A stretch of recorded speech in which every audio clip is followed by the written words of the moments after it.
What these entitled boys didn't know was that Harper had spent 12 years mastering Muay Thai under her grandmother's tutelage, and in exactly 7 seconds, Connor would learn why you never corner a fighter who's been hiding her true strength. Harper's Tuesday had started like any other at Ridgemont Academy, the prestigious private school nestled in the mountains of Copper Falls, Colorado.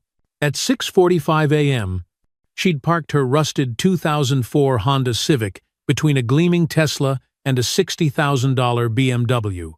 The contrast as stark as her presence in this world of generational wealth.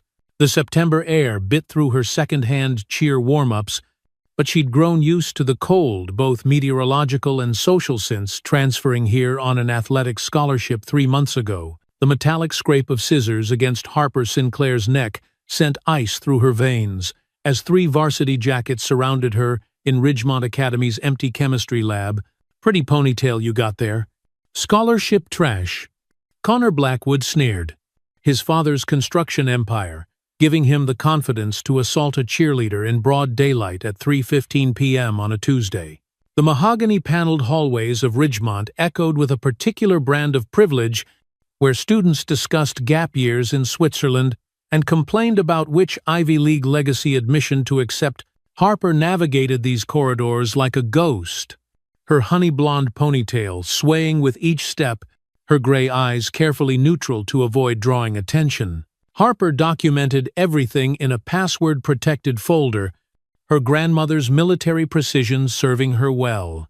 But today, Connor had escalated beyond anything she'd anticipated. Harper had stayed after school to finish a lab report, needing the A to maintain her 3.8 GPA requirement for the scholarship. The chemistry lab was supposed to be locked, but Connor's best friend Marcus Chen, whose mother sat on the school board, had keys to everywhere. She'd been bent over her notebook, calculating molecular weights, when she heard the door click shut behind her. "Working hard." "Sinclair?" Connor's voice dripped with the particular brand of condescension reserved for those who actually needed to work. "That's the difference between us. You know, you have to try so hard just to stay afloat here." Harper didn't look up from her calculations. "I'm busy." "Connor, whatever you want." The answer is still no. "See, that's your problem." The scrape of stool legs against linoleum made her shoulders tense. Marcus Chen and Ethan Bradshaw had positioned themselves by the other exits a coordinated effort. "You think you get to say no to me? You think that scholarship makes you equal to us?" "I think being human makes me equal to you," Harper replied evenly, though her hand had shifted imperceptibly closer to the glass beaker beside her potential weapon if needed. "Now please leave. I have work to finish." Connor stood, his 6'2" frame casting a shadow over her workstation. From his pocket, he pulled out a pair of scissors, not safety scissors, but sharp fabric shears from the theater department. The fluorescent lights caught the blades as he opened and closed them with deliberate menace. "You know what your problem is? Scholarship?" He moved closer, Marcus and Ethan closing in from the sides. "You don't understand the natural order here. Some people are born to lead, and others." He reached out with his free hand toward her ponytail. "Others need to be reminded of their place." Harper's body shifted minutely, weight transferring to the balls of her feet. Every nerve was alive, calculating distances, angles, escape routes. But she gave him one last chance. "Connor, think about what you're doing. This is assault. There are cameras. Cameras can malfunction." Marcus said with a tech genius's confidence, "Files can disappear. Who's going to believe the desperate scholarship girl over us?" Connor's hand closed on her ponytail, yanking her head back. The scissors moved toward her hair, and Harper heard Ethan laugh, nervous but complicit. Time slowed as her grandmother's voice echoed in her memory. "When they put hands on you, baby girl, you put them down. No hesitation. No mercy until the threat is neutralized." The scissors were 2 inches from her hair when Harper exploded into motion. Her elbow drove backward into Connor's solar plexus with the precision of 1,000 morning drills. As he doubled over, gasping, she pivoted on her left foot, her right shin connecting with his wrist in a textbook Muay Thai kick. The scissors flew across the room, clattering against the periodic table poster with a sound like breaking bones. Marcus lunged forward, but Harper was already moving. She grabbed his reaching arm, used his momentum against him, and sent him crashing into the lab bench. Beakers shattered, the sound crystalline and final. Ethan, the smallest of the three, took one look at his friends on the ground and made for the door. But Harper's voice stopped him cold. "You run, and I chase. You stay, and we sort this out like civilized people." The steel in her voice was pure Nana Sinclair. Ethan froze, hands up in surrender. Connor wheezed from the floor, his face a mask of shock and pain. You can't. My father will." "Your father will what?" Harper pulled out her phone, showing the recording app that had been running since she'd heard the door lock. "Explain why his son assaulted a female student with a weapon, justify attempted battery, or maybe he'll try to explain why Marcus here just admitted to planning to tamper with security footage." She looked at each of them in turn, her gray eyes cold as mountain stone. "Here's what's going to happen. You're going to get up. Slowly. You're going to leave this lab and never come within 10 feet of me again. If you talk to me, look at me wrong, or even breathe in my direction. This recording goes to the police, the school board, and every news outlet in Colorado. Are we clear?" Connor struggled to his feet, one hand clutching his stomach. The arrogance had drained from his face, replaced by something Harper recognized: fear. For the first time in his life, someone had shown him that money couldn't buy everything, that there were consequences his father couldn't purchase away. "You just ended your time at Ridgemont," he spat, trying to salvage some dignity. "No scholarship trash attacks a Blackwood and survives." Harper smiled then, the expression sharp as winter moonlight. "See, that's where you're wrong. Connor, I didn't attack anyone. I defended myself against 3 male students who cornered me with a weapon. The recording makes that very clear. But please, do try to spin this. I'm sure the Title IX investigators will find your version fascinating." She bent down, picked up her lab report with steady hands, and placed it in her backpack. The 3 boys remained frozen, processing the complete reversal of their planned ambush. Harper shouldered her bag and walked toward the door, pausing at the threshold. "Oh, and Connor? That natural order you mentioned? It just changed." She left them there among the broken glass and shattered egos, her footsteps echoing down the empty hallway. But as Harper turned the corner, she nearly collided with someone unexpected. Dr. Patricia Winters, the school's dean of students, stood there with an expression that was unreadable. "Miss Sinclair," the dean said quietly, "I think we need to talk." Harper's heart hammered against her ribs. How long had Dr. Winters been there? What had she seen? The older woman's eyes flicked toward the chemistry lab, where the sounds of Connor and his friends stirring could be heard. "Ma'am, I can explain." "No need." Dr. Winters held up a hand. "I saw enough. My office. Please. There are some things about Ridgemont Academy and the Blackwood family that you need to know." As Harper followed the dean down the corridor, her phone buzzed with a text from an unknown number. "You have no idea what you just started. The Blackwoods own this town. Watch your back." But another notification followed immediately after, this one from a contact labeled Nana. "Heard there was trouble at school. Remember what I taught you. The fight's not over when they're down. It's over when they can't get back up. Come home. We need to prepare for what's next." Harper's reflection in the trophy case showed a girl who looked exactly the same as she had this morning, blonde ponytail intact. Sheer uniform pristina.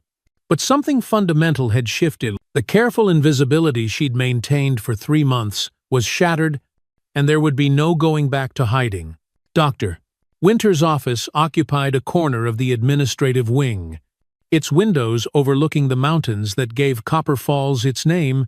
The dean closed the door with a soft click that somehow sounded final, then moved to her desk with the measured steps of someone choosing their words carefully. "Sit, please." She gestured to a leather chair that probably cost more than Harper's father made in a month. Would you like some water? Tea? I'm fine. Thank you. Harper remained standing, every muscle ready for flight or fight. Am I being expelled? A bitter smile crossed Dr. Winter's face. For defending yourself against assault? Hardly, though I'm sure that's exactly what the Blackwood family will demand within the hour. She moved to the window, gazing out at the pristine campus. Tell me, Miss Sinclair, what do you know about Ridgemont's history? It was founded in 1928 by copper mining families. It's produced 7 governors, 12 senators, and more CEOs than any other prep school west of the Mississippi. Harper recited the statistics from the school's promotional materials. The official history, yes, but not the real one. Dr. Winters turned back, her expression grave. Ridgemont Academy was built on a simple principle: those with power protect each other, and those without it serve or disappear. The Blackwood family has embodied that principle for 4 generations. Harper's phone buzzed again. 3 messages in quick succession. You're done here. Connor, my mom already knows. School board emergency meeting tonight. Marcus. Should have just said yes. Unknown number. Doctor. Winters noticed her checking the screen. They're moving fast. Faster than usual. You must have really frightened them. There was something almost like approval in her voice. Connor isn't used to consequences. None of them are. Why are you telling me this? Harper asked. Aren't you part of the system here? I've been dean of students for 15 years. Doctor, Winters replied, I've watched the Blackwoods and families like them destroy dozens of students who dared to challenge their authority. Scholarship kids who reported harassment found their grades mysteriously dropping. Girls who rejected the wrong boys found themselves isolated, terrorized, driven out. And every time I tried to intervene, I was reminded that my position exists at the pleasure of the board. She opened a desk drawer, pulling out a thick folder. But I've been documenting everything, every complaint that was buried, every victim who was silenced, every abuse of power. I've been waiting for someone strong enough to be the catalyst for change. Her eyes met Harper's. I think that someone just announced herself in the chemistry lab. Harper stared at the folder, understanding the magnitude of what was being offered. This is evidence of systemic abuse. Why haven't you? Because I was alone. Because whistleblowers without allies don't survive. They just disappear. But you're not alone anymore. Miss Sinclair, that display of yours? It's already spreading through the school. There are other students victims of Connor and boys like him who've been waiting for someone to show them it's possible to fight back. A knock at the door interrupted them. Doctor, Winter's assistant peered in, looking nervous. Ma'am, Principal Morrison is here. He says it's urgent. Of course it is. Doctor, Winters slid the folder across to Harper. Take this. Make copies. Share them with people you trust. What happens next will happen fast. And we need to be ready. Harper grabbed the folder, her mind racing. What about my scholarship? My father can't afford. Your scholarship is safe, as long as I'm dean. But my position won't be safe much longer. Not after tonight's board meeting. Doctor, Winters moved toward the door, then paused. There's a storage room in the basement of the library, behind the archived periodicals, climate-controlled. Locked. Forgotten. Security cameras don't cover it. If you need a place to hide things or yourself, the key code is 1945. Before Harper could respond, the door opened fully. Principal Morrison stood there, his usually genial face tight with barely controlled anger. Behind him, Harper glimpsed 2 security guards.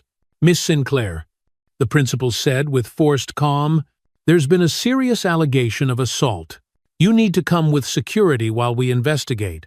Investigate? Dr. Winters stepped forward. I've already reviewed the security footage from the chemistry lab. It clearly shows the footage is corrupted. Morrison cut her off. Some kind of technical glitch. Very unfortunate. All we have are the testimonies of 3 upstanding young men who say they were attacked without provocation. Harper felt the weight of her phone in her pocket. The recording's safe for now. But she also understood the game being played. This wasn't about truth. It was about power, and the Blackwoods were flexing theirs. "I'll come willingly," Harper said, clutching the folder tighter. "But I'm calling my grandmother to meet me. And my lawyer." Morrison's eye twitched. "Lawyer? That seems excessive for a simple school discipline matter, does it?" Harper pulled out her phone, making sure Morrison saw her starting another recording. 3 male students cornering a female student with a weapon seems like a criminal matter to me. But I'm happy to let the police make that determination. The security guards shifted uncomfortably. They were rent-a-cops, not prepared for a situation that might involve actual law enforcement. Morrison's face darkened further. "There's no need for police involvement. This is an internal matter." "Actually," a new voice interrupted. "I've already called them." Everyone turned to see Coach Rebecca Torres, Harper's cheerleading coach, striding down the hallway with her phone in hand. Behind her, impossibly, walked half the cheerleading squad, including several girls Harper had assumed were firmly in Connor's social circle. "Rebecca," Morrison started, but Coach Torres held up a hand. "That's Coach Torres. Richard, and I've just finished speaking with Detective Sarah Chenyas, Marcus's aunt, about the assault on one of my cheerleaders. She's very interested in reviewing all available evidence, corrupted or otherwise." Madison Wellington, the cheer captain whose father owned the largest ski resort in Colorado, stepped forward. "We were in the locker room when Harper came to get her things after the lab incident. We saw the marks on her neck where Connor grabbed her. We took photos, and we have screenshots," added Chloe Pemberton, whose family's pharmaceutical fortune made them Ridgemont royalty, of the group chat, where Connor planned the whole thing, including Marcus bragging about disabling the cameras. Morrison looked like he'd swallowed glass. "Ladies, I'm sure you're misunderstanding. Are we?" Another cheerleader, Sophia Reeves, held up her phone. "Because I have video of Connor showing off those scissors at lunch, saying he was going to teach the scholarship girl a lesson she'd never forget." Harper stared at her teammates in shock. These girls had barely spoken to her in 3 months, maintaining the careful social distance required between scholarship kids and the elite, but now they stood behind her like an army in pleated skirts and matching hair ribbons. Madison caught her eye and gave a small nod. The message was clear. Connor went too far. Even we have limits. Principal Morrison seemed to deflate. The security guards backed away, clearly wanting no part of whatever was unfolding. Dr. Winters stepped forward, her voice professionally neutral but her eyes gleaming. "Perhaps we should all adjourn to the conference room until the police arrive. I'll have my assistant bring coffee. This is going to be a long evening." As they moved down the hallway in a strange procession, Harper surrounded by cheerleaders like a protective detail, Morrison trailing behind like a man walking to his execution, Harper's phone rang. Nana's name flashed on the screen. "Baby girl." Her grandmother's voice was steel wrapped in velvet. "I'm 10 minutes out with our lawyer. Don't say another word until we get there. And Harper, I'm proud of you. Your mother would be too." The mention of her mother, gone 5 years now from cancer, made Harper's eyes sting. But she blinked back the tears. There would be time for emotion later. Right now, she was in the fight of her life. And everything Nana had taught her about strategy and survival was about to be put to the test. The conference room filled quickly. Parents arrived in wavesome, summoned by their children. Others by the police presence that had materialized in the parking lot. Connor Blackwood Sr. swept in with a team of lawyers, his face a mask of cold fury. But for every power player who arrived to protect the status quo, another unexpected ally appeared. Teachers Harper had never spoken to nodded at her supportively. Students she'd barely noticed filmed everything on their phones. The janitor who worked nights slipped Dr. Winters a USB drive with whispered words about backup footage from the old system. As Harper sat between her grandmother, 72 years old, and still radiating the controlled power of a career military officer, and their lawyer, she realized something profound was happening. Her single act of self-defense had become something larger, The careful structure of power at Ridgemont Academy, built on fear and silence and complicity, was beginning to crack. Connor sat across the massive conference table, his earlier arrogance replaced by sullen silence. His father's lawyers whispered urgently, but Harper could see the calculation in their eyes. This wasn't playing out as planned. The cheerleader's testimony, the recovered footage, the detective taking statements was all spinning beyond their control. "This is ridiculous," Connor Sr. finally exploded. "Some scholarship girl attacks my son, and suddenly she's the victim? We fund this school. We built this school. Without families like mine, Ridgemont is nothing. Without families like yours." Dr. Winters said quietly, "Ridgemont could be what it claims to be, a place of excellence and opportunity for all students, not just those born to privilege." The room erupted in arguments. Parents shouted about donations and legacy admissions. Teachers spoke about hostile environments and Title IX violations. Through it all, Harper sat silent, observing. This was another kind of fight, one where words were weapons and alliances shifted like sand. Her phone vibrated with a message from an unknown number. She expected another threat, but what she read made her blood run cold. "Check the news. Now." "A friend." Harper pulled up the local news site on her phone, and her heart stopped. The headline screamed across the screen, "Ridgemont Academy cheerleader brutally attacks 3 students. Exclusive video." The attached video was grainy, clearly edited. It showed only Harper's strikes, not the provocation. Connor appeared to be innocently holding scissors-craft scissors. The footage had been doctored to show when Harper seemingly attacked without reason. The comments were already flooding in, calling for her arrest, her expulsion, her scholarship to be revoked. "Nana?" Harper whispered, showing her grandmother the phone. The older woman's expression didn't change, but her hand found Harper's under the table, squeezing once. "Steady. Baby girl." This is when the real fight begins. Across the table, Connor Sr. was smiling now, his phone also in hand. "I believe the court of public opinion has spoken clearly. This violent individual has no place at Ridgemont Academy." But before anyone could respond, the conference room door burst open. A young woman in a rumpled suit rushed in, laptop under her arm, press credentials swinging from her neck. "Sorry I'm late," she panted. "Traffic from Denver was murder. I'm Jessica Park, investigative reporter for the Colorado Tribune. I believe someone here has evidence of systematic abuse and cover-ups at Ridgemont Academy." Every head in the room swiveled to stare at Harper. She looked at the folder still clutched in her hands, then at the faces around the table, some hopeful, some terrified, some furious. The moment balanced on a knife's edge, Harper stood slowly, her grandmother's training echoing in her mind. "When you're outnumbered and outgunned, change the battlefield." "I do," Harper said clearly, "and I'm prepared to share everything." The room exploded again. But now Harper saw something new in Connor's eyes, genuine fear. His father's lawyers were frantically making phone calls. Principal Morrison had gone pale as death.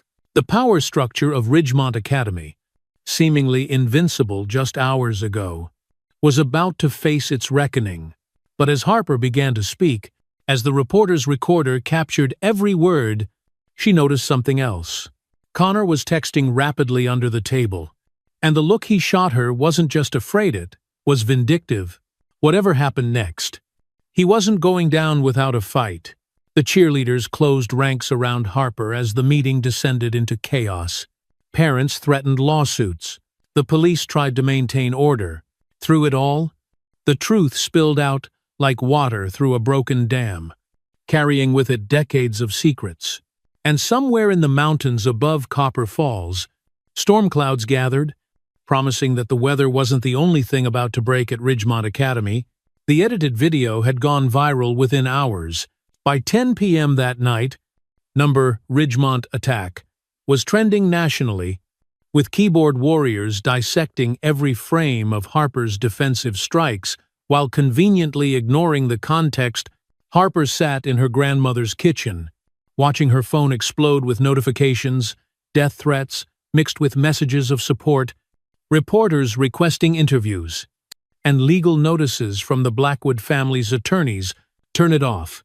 Baby girl, Nana said, sliding a mug of chamomile tea across the worn wooden table. The digital mob will tire themselves out. Real battles aren't won on social media. But Harper couldn't look away from the destruction of her reputation in real time. Someone had doxed her father's workplace, posting photos of him in his warehouse uniform with captions about violent genes and trash breeding trash. Her scholarship email account was flooded with demands for her removal. Even supportive comments were being ratioed into oblivion by what seemed like an army of bots. They're trying to destroy me before the truth can come out, Harper said quietly. Make me so toxic that nobody will listen to the evidence. Then we give them something they can't ignore. Nana pulled out her own phone, scrolling through contacts with military efficiency. Time to call in some favors?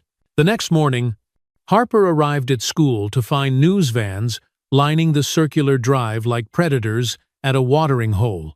Someone had leaked her schedule, and reporters shouted questions as she walked past. Did you attack those boys unprovoked? Are you trained in martial arts? How does it feel to assault the son of the town's biggest employer? But Harper wasn't alone. Madison Wellington and 6 other cheerleaders flanked her in a protective formation, their matching uniforms creating a wall of burgundy and gold. When a particularly aggressive photographer got too close, Chloe Pemberton stepped forward with practiced ease. I believe you're trespassing on private property, Chloe said sweetly, her phone already recording. My father's lawyers would love to discuss the legal implications of harassing minors. Shall I call them? The photographer backed off, but the damage was spreading. Inside Ridgemont's halls, the student body was split into factions. Connor's supporters wore hastily made Justice for Connor buttons, while a growing resistance sported Believe Survivors pins that had mysteriously appeared in lockers overnight. Harper's first class was AP Chemistry in the same lab where everything had started. She paused at the door, memories of yesterday's violence making her hands shake, but inside, she found an unexpected sight. Dr. Patricia Winters standing at the front of the class. Good morning, Miss Sinclair, the dean said calmly. Mr. Peterson had a family emergency, so I'll be covering his classes today. The look she gave Harper said the emergency was more strategic than sudden. Please take your seat. We have much to discuss about chemical reactions, particularly the explosive ones. As Harper sat, she noticed something else. Every desk had a printed packet. The title page read, Ridgemont Academy Incident Reports, 2019-2024. Dr. Winters had distributed her evidence to the entire class. Before we begin today's lesson, Dr.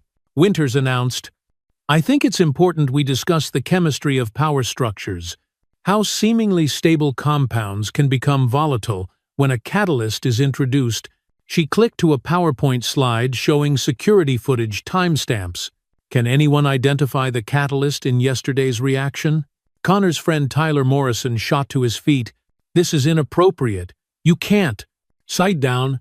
Mr. Morrison. Dr. Winters' voice could have frozen helium. Or shall we discuss your role in last year's incident with Jennifer Huang? Page 47 of your packet. If you're curious, tu le sais. His face draining of color.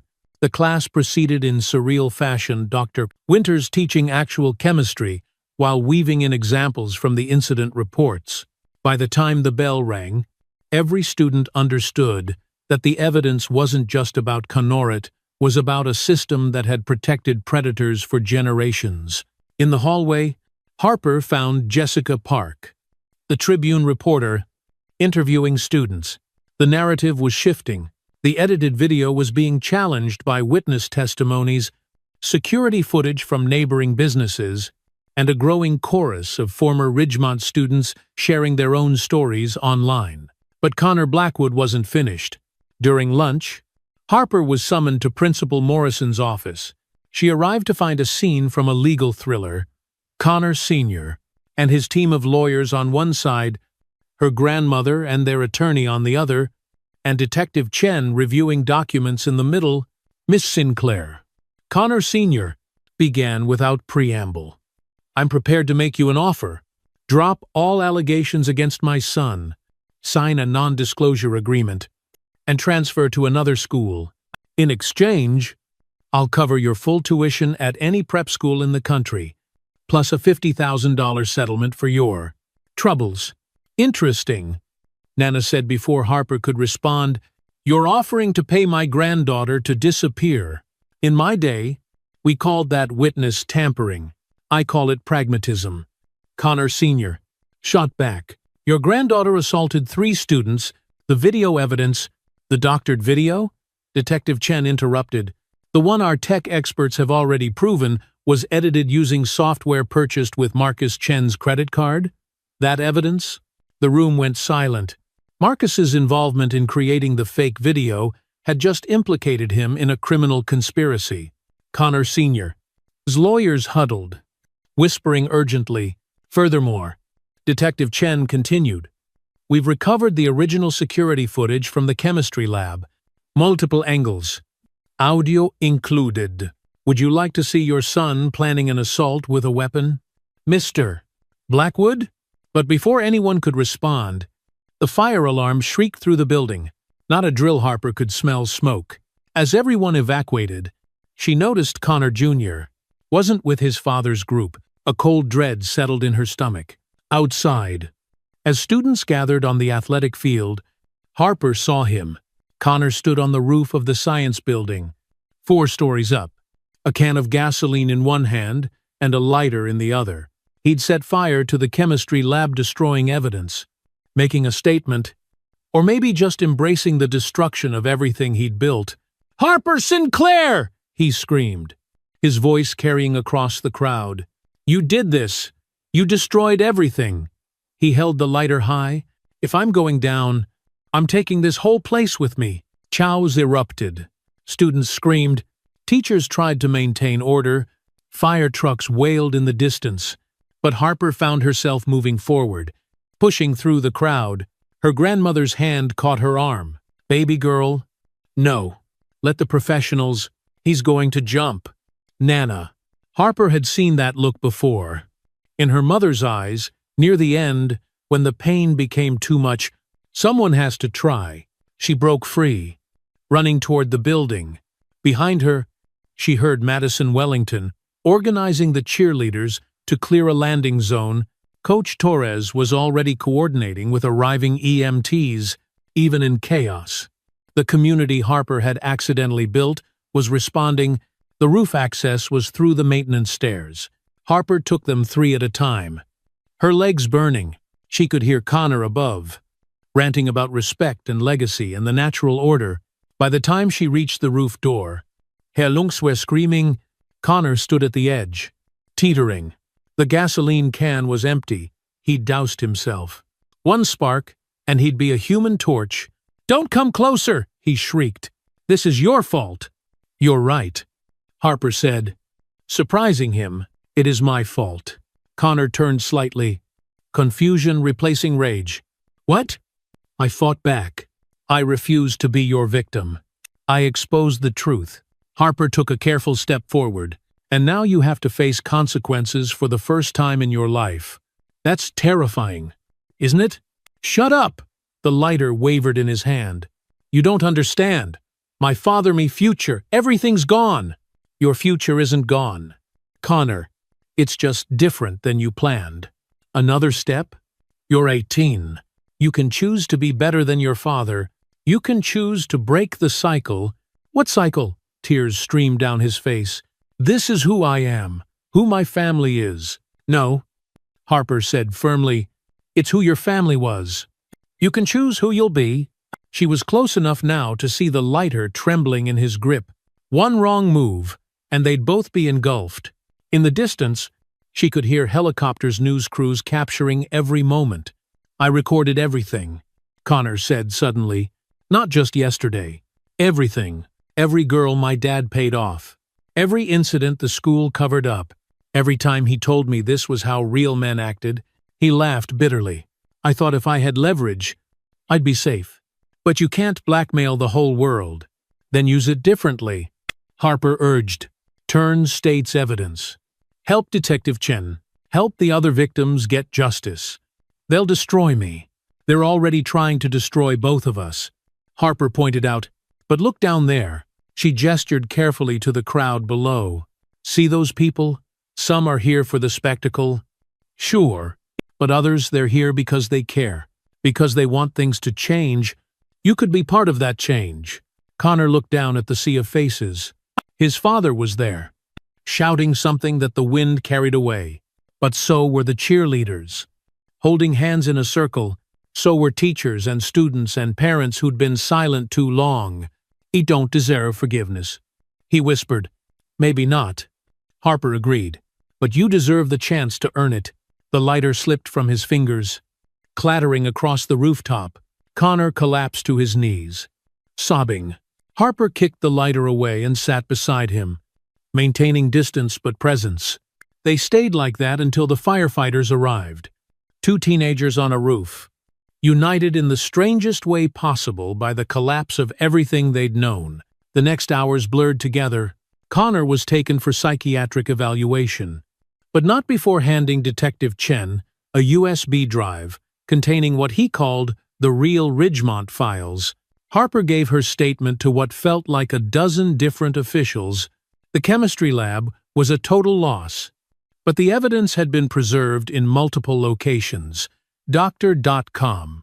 Winters had learned from experience. By evening, the story had transformed. The doctored video was exposed as a fraud. Connor's recordings revealed a web of corruption extending far beyond Ridgemont Academy. 3 school board members resigned before sunset. Principal Morrison was placed on administrative leave. Connor Blackwood Sr. was arrested on charges ranging from bribery to conspiracy to commit assault. But the real change came from the students. That night, someone organized a candlelight vigil on the football field. What started as a few dozen supporters grew to hundreds. Harper stood with her grandmother, watching survivors share their stories. Some were recent graduates. Others were parents who'd been students decades ago. All had been silenced by the Blackwood machine.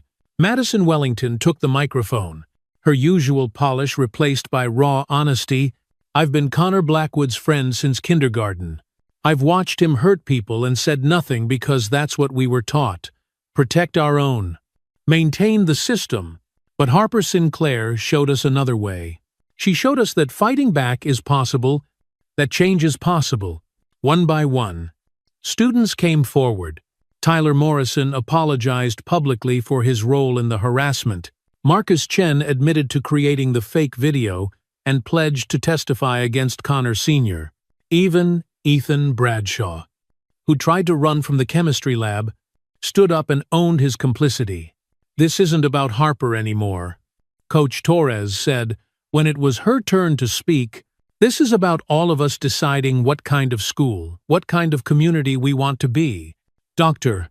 Winters, reinstated as interim principal by an emergency school board vote, announced immediate changes: mandatory consent education, an independent review board for all complaints, scholarship protection programs, and a complete overhaul of the disciplinary system. But the most powerful moment came when Connor Blackwood Jr., released from psychiatric hold, appeared at the edge of the gathering. Security moved to intercept him, but Harper raised a hand. "Let him through." Connor approached the microphone like a man walking to his execution. His father's lawyers had undoubtedly told him to say nothing, to admit nothing. But as he looked out at the crowd, at the faces of people he'd hurt, people who'd enabled him, people who'd finally said enough, something shifted in his expression. "I'm sorry," he began, his voice cracking. "Those words aren't enough. They'll never be enough. But I need to say them." He looked directly at Harper. "You asked me on the roof to be part of the change? I want to try. I have recordings, documents, evidence of everything my father and his friends have done, not just at Ridgemont, but throughout Copper Falls. I'm turning it all over to the authorities. The crowd was silent, processing this reversal. Connor continued, "I don't expect forgiveness. I don't deserve it. But I can help make sure this never happens again. My family built their empire on silence and fear. Maybe I can help tear it down." He walked away without waiting for response. But Harper saw something in the set of his shoulders, not the swagger of entitlement, but the weight of accountability. It was a start. The weeks that followed brought seismic changes. The Tribune's investigation, fueled by Dr. Winter's evidence and Connor's recordings, exposed corruption throughout Copper Falls. The Blackwood Empire crumbled as business partners fled, and authorities froze assets. Other prominent families faced their own reckonings as victims found courage to speak. Harper returned to a transformed Ridgemont Academy. She was elected student body president in a landslide, running on a platform of inclusivity and accountability. The cheerleading team, under her co-captaincy with Madison, became known for their community service as much as their competitions. The scholarship program expanded, bringing in students who would have never dared apply before. Connor Blackwood Jr. transferred to a public school 2 towns over, living with an aunt while his father awaited trial. He volunteered at a domestic violence shelter, attended therapy religiously, and slowly began the work of becoming someone new. He and Harper never became friendsome wounds, cut too deep, but they achieved something like understanding. Dr. Patricia Winters was officially named Principal of Ridgemont Academy. Her first act was to commission a new school motto, Excellence Through Equity. Her second was to establish the Harper Sinclair Courage Award for students who stood up against injustice. On graduation day, Harper stood at the podium as valedictorian, looking out at a sea of faces that had once seemed hostile, but now felt like community. Her grandmother sat in the front row, tears of pride streaming down her weathered face. Her father had taken the day off work, his new job at a tech company that valued integrity over connections. Even her cheerleading teammates from public school had come to support her. 2 years ago, Harper began. "I walked into Ridgemont Academy believing I had to hide who I was to survive here. I thought strength meant invisibility, that safety meant silence. I was wrong." She found Connor in the crowd. He'd received special permission to attend. Their eyes met, and he nodded once. Acknowledgement of a shared history, a mutual understanding that some stories don't have clean endings. Real strength, Harper continued, isn't about physical power or social position. It's about standing up for what's right, even when you're standing alone. It's about protecting those who can't protect themselves.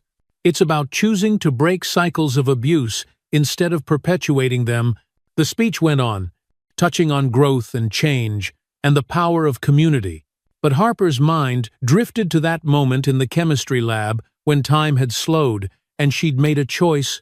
One defensive strike had toppled an empire, not through violence but through the courage it inspired in others. After the ceremony, as families gathered for photos and tears, Jessica Park approached with a familiar notebook. "So," the reporter said with a smile, "ready to tell me what's next for the girl who changed Ridgemont Academy?" Harper grinned, adjusting her graduation cap. "Law school. Eventually. But first, I'm teaching self-defense at my grandmother's new studio. We're offering free classes to high school students." She paused, looking back at the school that had nearly broken her, but instead had forged her into something stronger. Turns out, a lot of people want to learn how to fight back. "And Connor Blackwood Jr.?" Jessica asked carefully. "Any thoughts on his transformation?" "People can change," Harper said simply. "Whether they do or not is up to them. All we can control is whether we give them the space to try." As she walked away with her family, Harper's phone buzzed with a message from an unknown number. She almost ignored it. She'd learned to be wary of anonymous contacts, but something made her look. "Thank you for showing me that strength isn't about power over others. It's about power over yourself. I'll spend the rest of my life trying to earn the second chance you helped give me. C.B." Harper deleted the message without responding. Some conversations were better left unfinished. but as she linked arms with her grandmother and father, walking toward a future bright with possibility, she allowed herself one last look back at Ridgemont Academy. The school stood unchanged, architecturally still, all red brick and privilege, but Harper knew that within those walls, everything was different. Students who would have been victims were learning to defend themselves. Administrators who would have been silent were speaking up. A culture of complicity was becoming one of accountability. It had started with scissors and a ponytail, with a girl who refused to be victimized, but it had become something so much bigger, a revolution of courage that rippled out from one moment of self-defense to transform an entire community. "You did good, baby girl," Nana said softly. "Your mother would be so proud. We all did good." Harper corrected, thinking of every person who'd chosen to stand with her instead of against her. That's how change really happens. Together. The sun set over Copper Falls, painting Ridgemont Academy in shades of gold and possibility, and Harper Sinclair, the scholarship girl who dared to fight back, walked toward her future, knowing that sometimes the most powerful punch you can throw is the truth. In the end, she'd kept her ponytail, but she'd cut away something far more important, the silence that had protected predators for generations, and in its place, she'd helped grow something new, a community where every student's no was respected, where scholarship kids could thrive alongside legacy students, where strength was measured not by what you could take, but by what you could give. The revolution at Ridgemont Academy was complete, but for Harper Sinclair, the fight for justice was just beginning.